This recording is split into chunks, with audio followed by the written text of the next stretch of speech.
caravane de sensibilisation a été lancée ce lundi à partir de la ville de Néman au profit des victimes de l'esclavage dans notre pays.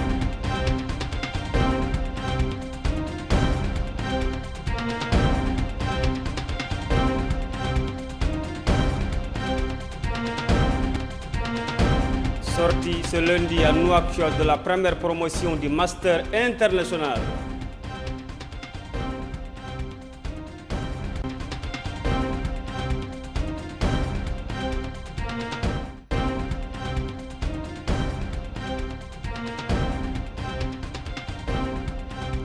À Dakar, l'ex-président tchadien Issa Nabré est condamné ce lundi à la prison à vie.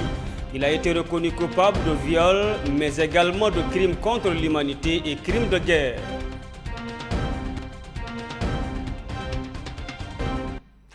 Bonsoir à vous tous. Vous regardez Sahel TV.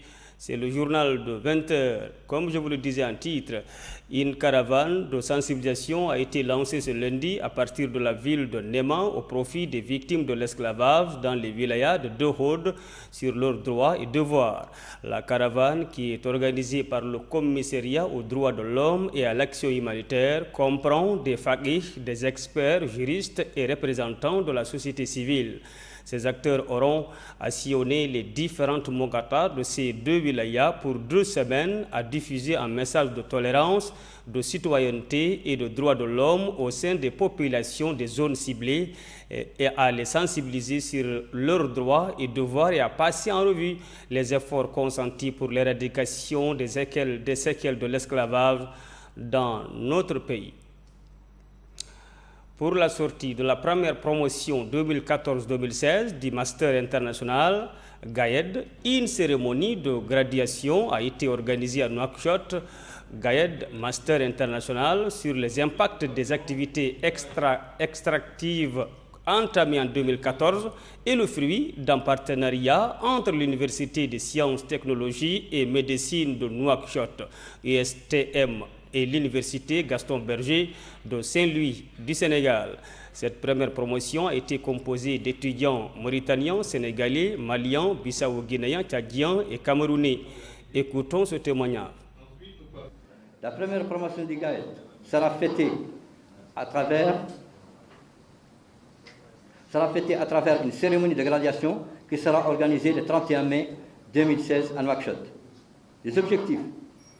La cérémonie de graduation vise divers objectifs. Premièrement, renforcer la notoriété du Master GAED par une journée scientifique. Deuxièmement, remettre les attestations de réussite aux étudiants ayant validé le cursus du Master. Troisièmement, célébrer solennellement la fin de la formation de notre promotion 2014-2015.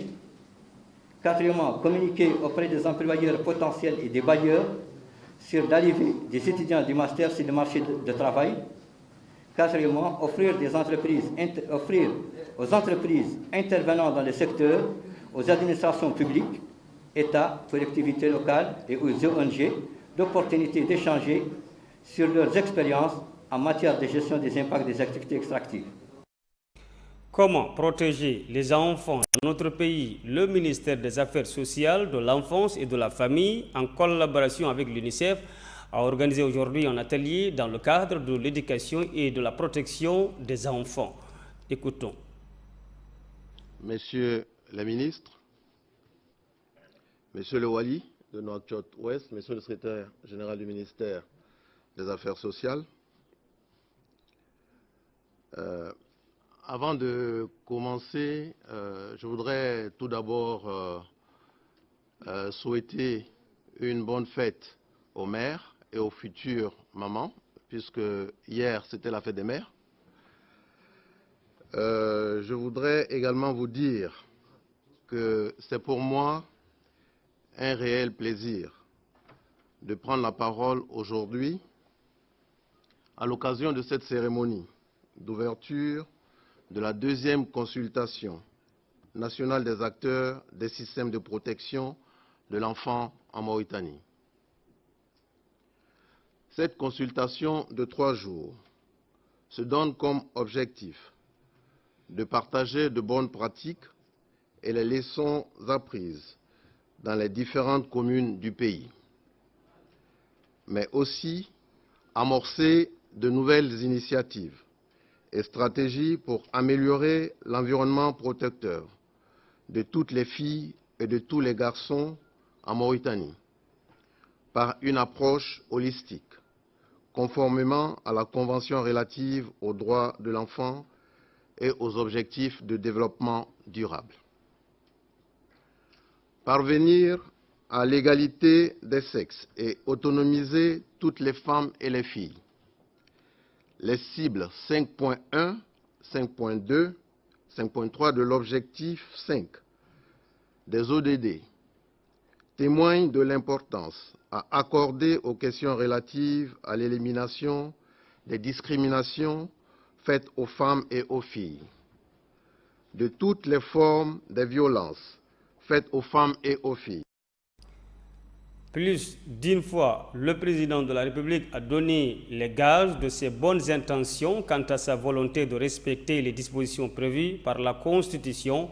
Il vient d'en faire la preuve en se confiant à des journalistes occidentaux, suffisant si nécessaire pour dissuader les récalcitrants et réaliser ainsi un consensus sur les questions majeures et qui engagent l'avenir de la nation. Mohamed Lemine Seydi. Le président de la République déclare que la question du troisième mandat relève du domaine du fantasme dans le langage de l'opposition et qu'il n'a absolument pas l'intention de changer la question dans ce sens. Cette nouvelle déclaration a été faite à un groupe de journalistes occidentaux qui ont eu à rencontrer ces jours-ci le président de la République, M. Mohamed Ould Abdelaziz. Le président de la République a rappelé l'importance pour lui du serment qu'il a fait. Plusieurs fois, le président Mohamed Ould Abdelaziz a donné les gages de bonnes intentions quant à sa volonté de respecter les dispositions prévues par la Constitution. Mais l'opposition radicale est restée sur le procès d'intention accusant le président de vouloir réformer la Constitution pour se permettre un troisième mandat. Une façon, la meilleure peut-être, de refuser d'envisager l'avenir et de le préparer. Les nouvelles déclarations vont-elles suffire à convaincre l'opposition d'aller au dialogue, qui est une opportunité ouverte pour assurer un avenir démocratique possible et à éviter les risques de dérapage? Une question à méditer. Le club de jeunes amis de Aziz a organisé ce lundi à Nouakchott une manifestation devant la direction de la Sûreté nationale à travers laquelle il tient à valoriser l'atmosphère de sécurité et de stabilité qui règne dans le pays. Le président du club, Abdel Fattah El Hussein, a indiqué au cours de cette manifestation que le pays a connu sous la direction du président de la République, Mohamed Ould Abdelaziz, une renaissance inclusive qui a touché, en plus du domaine sécuritaire, les domaines de la santé, des infrastructures, de l'éducation, de l'hydraulique, de l'emploi et de la diplomatie. Les travaux d'un atelier régional sur le renforcement des capacités des pays du Sahel dans le domaine de l'élaboration et d'analyse du budget d'alimentation, organisé conjointement par la FAO, la coopération italienne pour le développement, ont débuté ce lundi à Nouakchott. Prennent part à cet atelier de 5 jours, en plus de notre pays, des délégations représentant le Burkina Faso, le Niger, le Tchad et le Mali. Cette rencontre s'inscrit dans le cadre du projet de renforcement des capacités techniques dans le domaine d'élaboration et d'analyse du budget d'alimentation dans le Sahel. L'assistance aux pays membres du projet pour analyser leur budget d'alimentation à travers la fourniture de données sur la production agricole, le commerce extérieur et les stocks alimentaires. L'inauguration de la station solaire de Ndiago aura sans doute un impact positif sur l'amélioration du système éducatif dans l'arrondissement. Grâce à l'électricité, élèves et enseignants jouissent désormais d'un meilleur confort. Les premiers pourront réviser la nuit, les seconds mieux préparer leurs cours. Ramat Aloudem. En rang devant leur établissement, les écoliers et lycées de Ndiago avaient certainement l'esprit ailleurs depuis qu'ils ont appris que l'électricité fera son entrée dans la ville. Les problèmes liés à l'absentéisme, au manque d'enseignement et à la déperdition scolaire ont été un moment clipsés par les discours sur les bienfaits de l'électricité en milieu scolaire. Je ne peux pas me réjouir de l'inauguration de ce projet que nous attendions avec impatience, dit cet élève. C'est sûr et certain, nos niveaux vont s'améliorer car nous pourrons maintenant profiter de la lumière électrique pour étudier le soir. Pour ce professeur, les avantages de l'électricité sont multiples. Nous allons pouvoir mettre pleinement à contribution les matériels et équipements informatiques que nous avons, mais aussi mieux préparer nos cours. Les 430 élèves, dont 200 au fondamental et 130 au lycée Ndiagou, apprécient à sa valeur l'électrification de la ville. Ils demandent toutefois à faire plus pour la réhabilitation de leur établissement scolaire et son équipement en moyens pédagogiques. Cap sur Dakar, Hissane Habré est désormais fixé sur son sort. 25 ans après sa chute, l'ancien président tchadien jugé par un tribunal spécial a été reconnu coupable de viol, mais également de crimes contre l'humanité et crimes de guerre.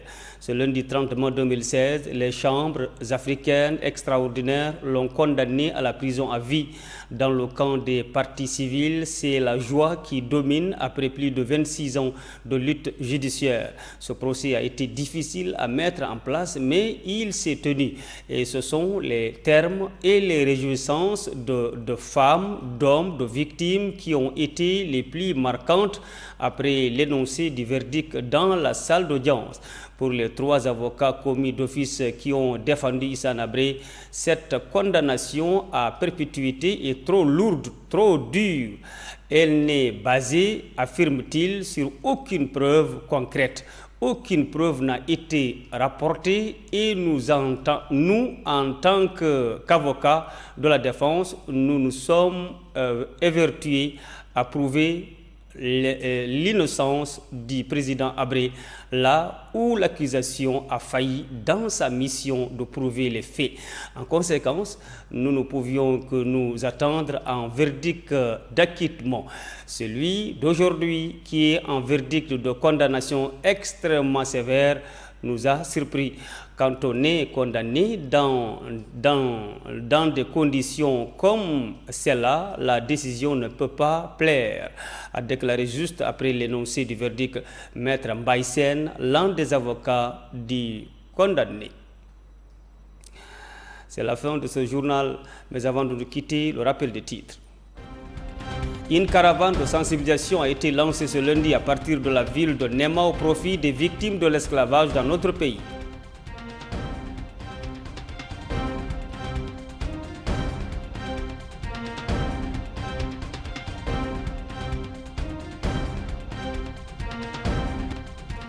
Sortie ce lundi à Nouakchott de la première promotion du Master international.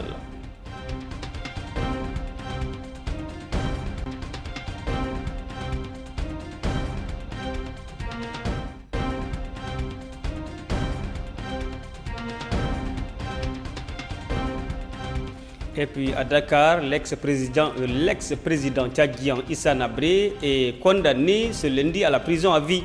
Il a été reconnu coupable de viol, mais également de crimes contre l'humanité et crimes de guerre.